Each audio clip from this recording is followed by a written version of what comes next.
Françoise Bégin est professeure de yoga. Elle a passé 28 jours en Inde dans un ashram et je pense, Françoise, que ça a été pour vous une très grande expérience que ce voyage. En effet, Françoise, c'était vraiment la réalisation d'un rêve que je faisais depuis plusieurs années. Qu'est-ce que c'est qu'un ashram?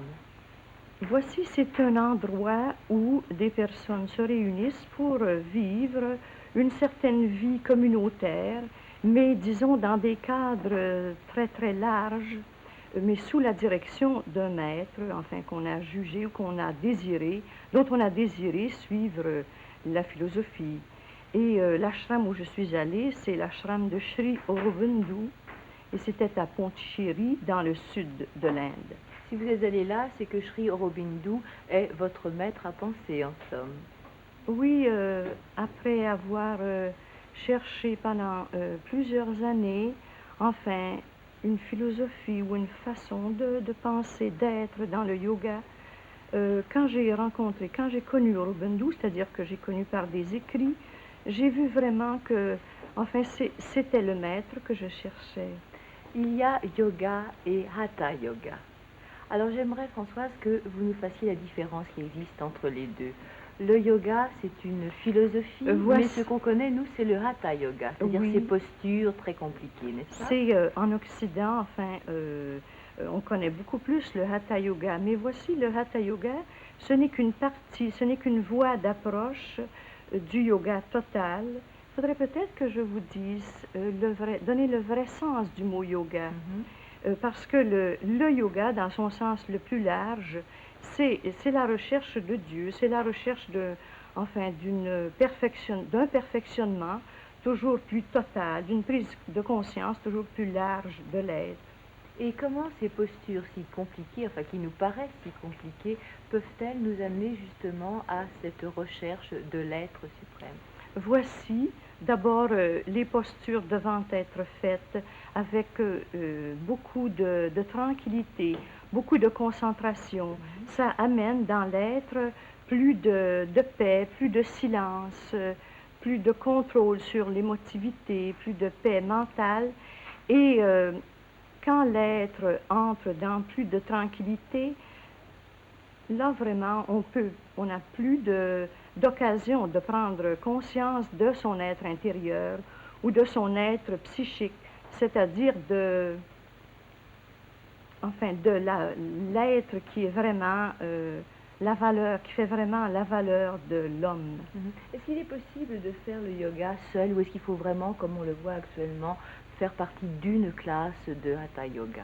Voici, d'après l'expérience que j'ai depuis quelques années, je crois qu'il est très, très avantageux de travailler en groupe. Pourquoi? Parce que naturellement, quand plusieurs personnes se réunissent pour travailler dans un même esprit, il y a quand même une ambiance qui se crée, mais il reste que l'élève, après avoir pris un cours, en groupe, doit nécessairement travailler seule, chez elle.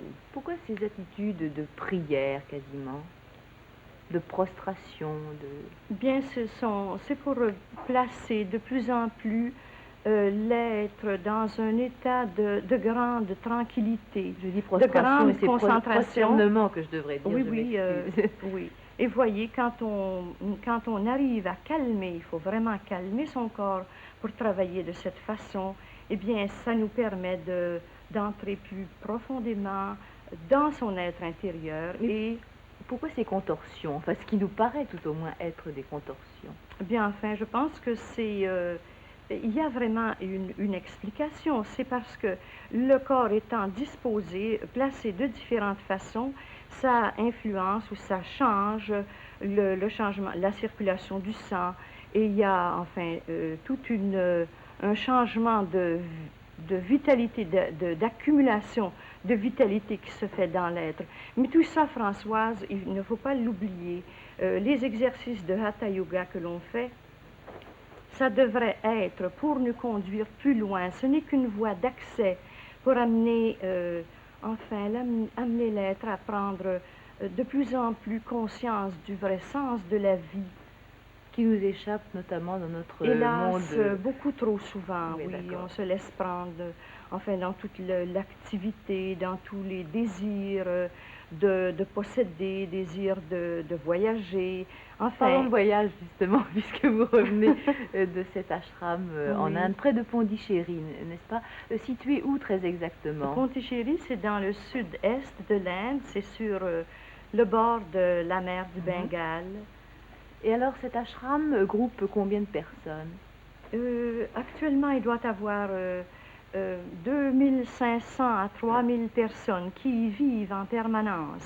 Mais il y a toujours un certain nombre de personnes qui viennent et qui retournent. Enfin, Attirés là par quoi notamment? Nécessairement attirés là par la philosophie d'Aurobindo. Aurobindo, dont on trouve d'ailleurs la tombe là-bas, n'est-ce pas? Oui, oui, oui, j'ai eu le bonheur de, justement, on le voit à l'écran en ce moment. C'est la tombe d'Aurobindo qui est, Aurobindo est décédé en 1950 et sa tombe qui est toujours continuellement recouverte de fleurs. Est-ce qu'on pourrait le comparer à Gandhi, ce Aurobindo? De par sa formation peut-être? Non, enfin, qu'est-ce que vous voulez? Gandhi était un sage, Aurobindo est un autre sage. Mais je crois que le Aurobindo, par exemple, dans les chemins du yoga, occupe une place très importante, en ce sens qu'actuellement, Aurobindo semble arriver à apporter une voie nouvelle ou une continuation de tout ce qu'ont pu être les yogas antérieurs.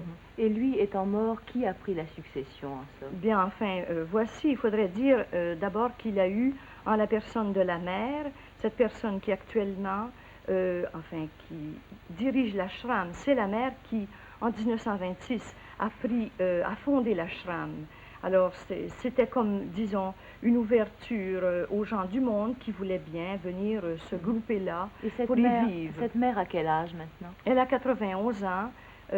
Enfin, ce n'est pas une personne ordinaire, c'est une femme, enfin, qui nous communique une force, qui nous communique une paix. Vous l'avez rencontrée J'ai eu le grand bonheur, Françoise, de la rencontrer 2 fois. Comment se sont faites ces rencontres?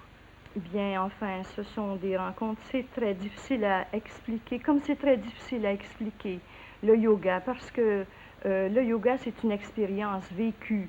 Ce n'est pas une chose que l'on comprend, c'est-à-dire que l'on possède parce qu'on l'a compris. Non, on devient de plus en plus, je pourrais dire, avec le yoga. Alors, cette entrevue, ces entrevues avec la mère, habituellement se font dans le silence. Une présence pendant Une quelques minutes présence, enfin, qui apporte la qui paix. est vaste.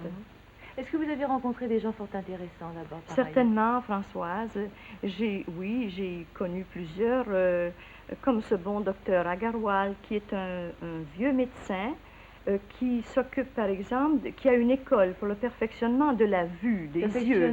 Des yeux par le yoga. Par le yoga, mais toujours en vue, par exemple, utilisant cette occasion de perfectionner les yeux, toujours pour arriver à une prise de conscience plus vaste de l'être et de ses possibilités. Et puis des jeunes, des moins jeunes? J'ai connu des élèves, il y a le Centre international d'éducation qui est extrêmement intéressant de visiter. J'ai vu des enfants, enfin, des enfants tellement éveillés, tellement épanouis. Ils vont dans quel genre d'école? Voici, c'est une école, ce sont des écoles actives où il y a peut-être 7-8 enfants pour un professeur et les enfants font des projets. C'est que les professeurs qui sont là sont à l'entière disposition des enfants. Et la violence, il n'en est pas question, je suppose, là-bas? Parmi les jeunes, tout au moins? Non, je ne dirais pas que les personnes là n'ont plus de problèmes, non. Parce qu'ils sont sur la voie de la sagesse. Voici, c'est que réalisant que les problèmes nous sont donnés pour se perfectionner, alors je pense qu'ils sont vraiment dans un endroit qui peut les aider à arriver à plus de paix. Merci Françoise. Merci Françoise.